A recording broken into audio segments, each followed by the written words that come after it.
You're tuning into Black and White Sports on YouTube. The no-holds-barred truth on sports. The main event starts now. All right, Black and White Sports supporters, we're going to talk about Mike Tomlin and the Steelers. And, of course, George Pickens. Donovan McNabb has come out and, well, he is eviscerated George Pickens for his lack of effort and his effort issues. Now, in case you don't remember, I don't know how old a lot of these viewers are. Most of them, I think, by my demographics, are around my age, around that 45-ish kind of range, or at least older than, say, 35. But Donovan McNabb, of course, very famously had run-ins with another really damn good receiver, but a guy that had a lot more pelts and a lot more talent, let's just keep it real, than George Pickens, and that was Terrell Owens.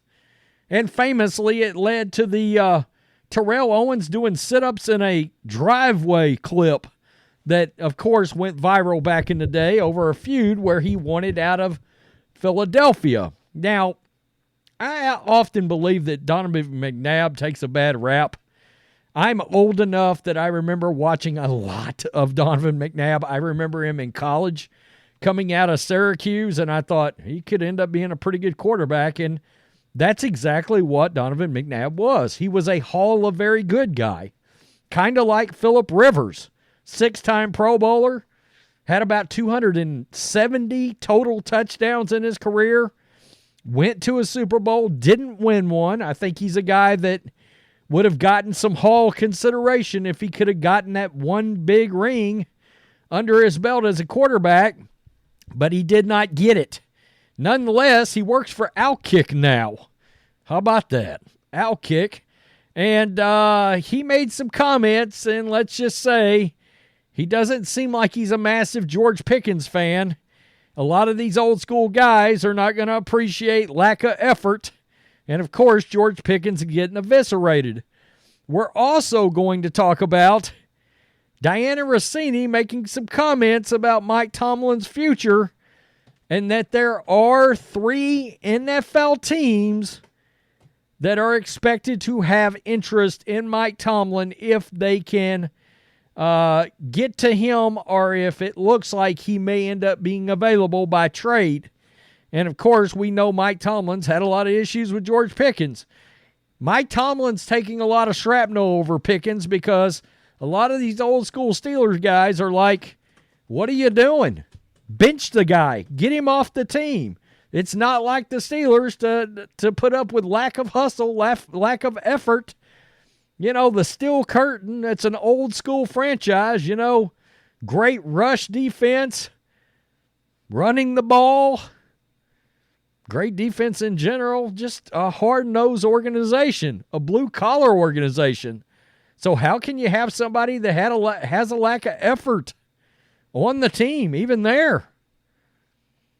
This is what McNabb said, quote, "If I'm running outside of the pocket and I'm trying to create plays and try to turn this thing around that we know has been a struggle, and I look and see a teammate of mine is standing there looking at me, giving me his frontal numbers and not blocking the guy that's standing next to him, probably thinking, quote, what is he doing?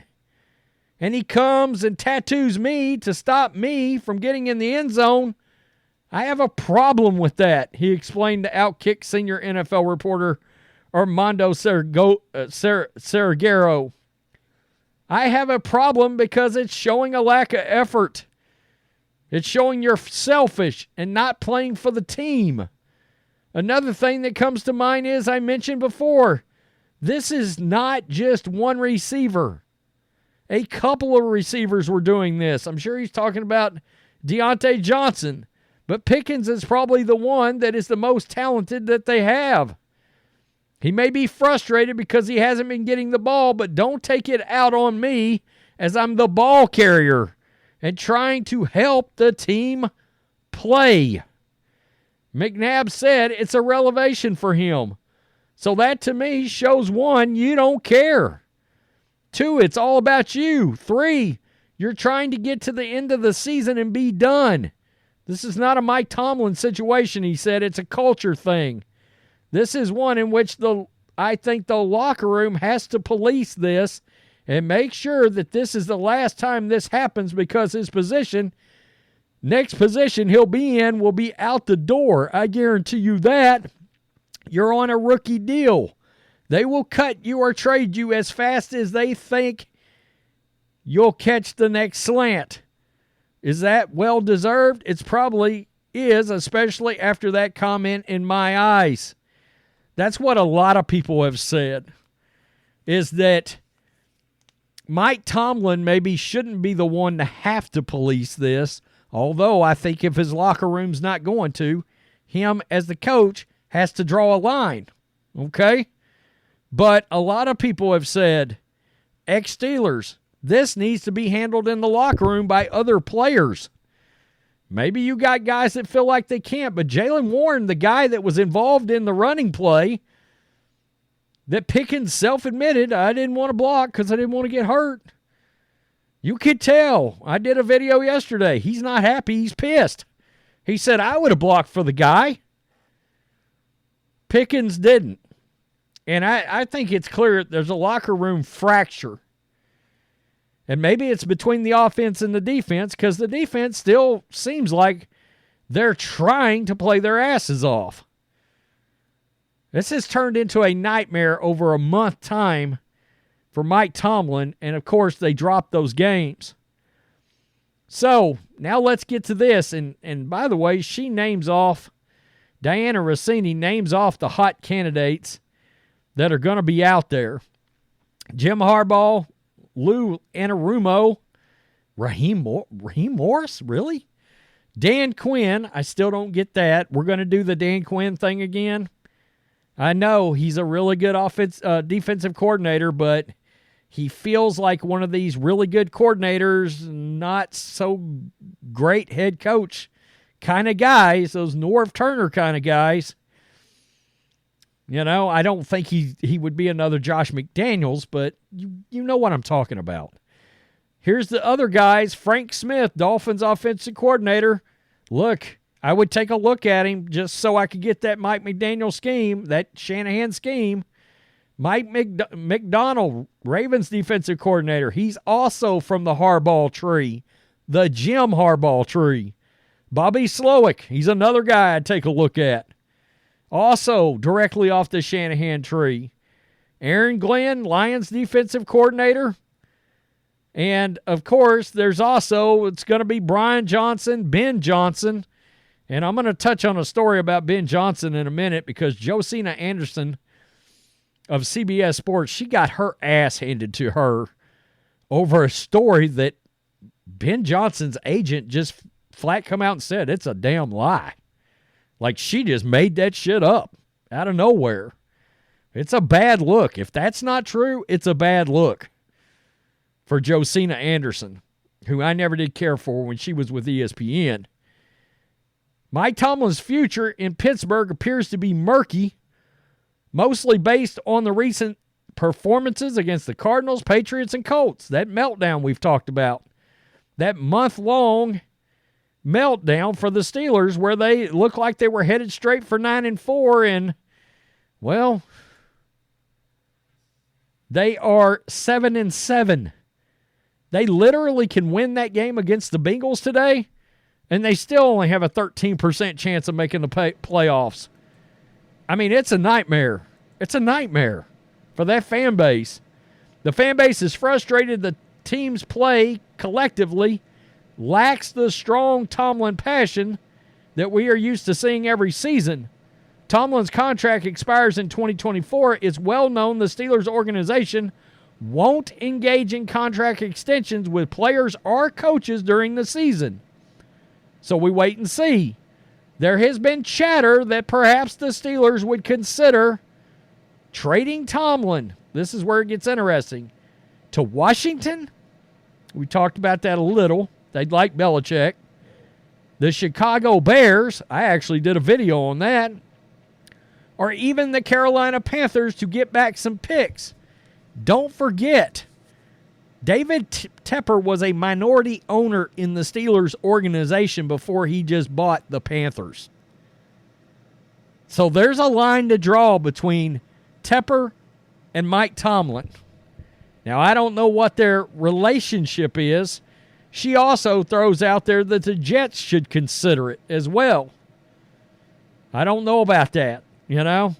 If I'm the Jets and I move on, I decide to move on, I'm bringing an offensive guy in there. I just am. And that's sort of where the league's going. I'm not saying that Tomlin's not better than an offensive guy, but Tomlin just feels like he'd be a better fit with the Bears or the Buccaneers or, you know, the Panthers make some sense, I guess. But I also know that the Steelers understand the value of Tomlin in their city. Talking about him being a blue-collar coach. Now, if you follow along every week, you're probably thinking you just told us 2 weeks ago that it's not the Steelers' style to move on. They are patient and cautious. It goes on to tell you, of course, Diana Rossini will pass along the things she's hearing around the league. So I think it's sort of a 50-50 shot as to whether or not Tomlin gets traded. And I wonder, after this experience, would Tomlin walk into the Rooneys and say, look, I need a change of scenery? That maybe it would be more him than even them, as somebody that would be like, I need a different view. I need a fresh start. That maybe things have just gotten stale. So we were talking about them head coaching candidates a minute ago. Ben Johnson's one of the hot names, okay? Lions offensive coordinator. He was a hot name last year. So Josina Anderson of CBS Sports came out and said this. On Thursday, this is Florio, Josina Anderson of CBS Sports posted on second or third hand chatter regarding Johnson's anticipated salary expectations. I'm told personnel around the league are discussing their awareness that some owners have been told that Lions OC Ben Johnson's asking price is at least or around $15 million for a head coaching job. Now, if you're wondering, well, is that a lot? Yeah, that's like something Jim Harbaugh is going to want, right? Or something that Belichick would want. I mean, Belichick would probably get more like 20. Sean Payton's getting 18. All right? It's going to be, this is for previous head coach, maybe has a ring, been to the Super Bowl. We're talking Sean Payton, Jim Harbaugh, Bill Belichick, Mike Tomlin. That's that kind of money. All right, now Belichick's probably making more like 25, but some of that's, I think, in possible salary coming from somewhere nobody can find. All right, let's just put it like that. All right, for a proven head coach who is expected to be on the market, i.e., or e.g., Jim Harbaugh, it would make sense for someone to be making asking prices known.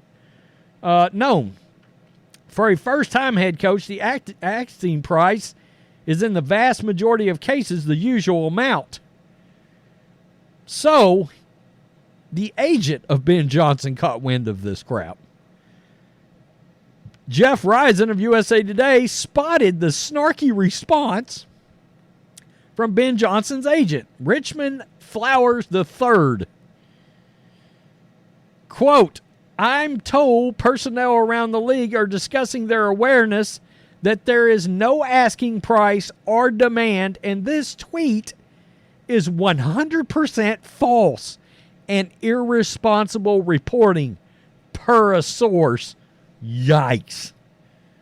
Now, it does go on, and of course, Florio adds his own little snarky comment in there, but the point is, it goes on to talk about, look, if Ben Johnson's in high demand and there's 4 teams bidding on him, then somebody like, say, a David Tepper, because that may not be the most, it's not a very attractive job in Carolina. Because Bryce Young looks like he might not be the guy. And much like the Patriots, them and the Patriots have the two worst offensive rosters in all of the NFL. The cupboard is bare, all right? So if it's, example, Bears, Steelers, Chargers, Panthers bidding for Ben Johnson, well, then the asking price might make it up to $15 million a year because you got a 4-team bidding more.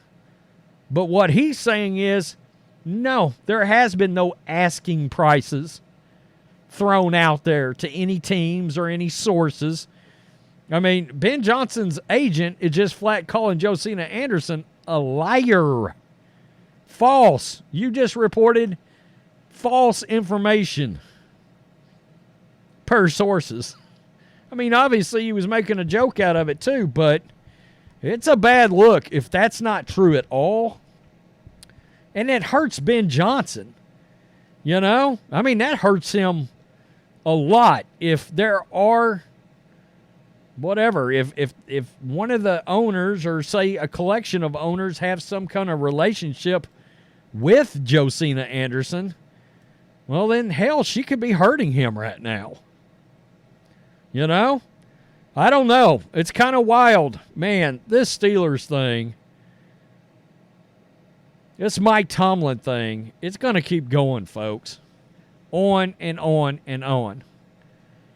Through the end of the season, I don't know if the Steelers can pull themselves out of this because now they're in a position that, they could win out and all of that, but you got to have help now.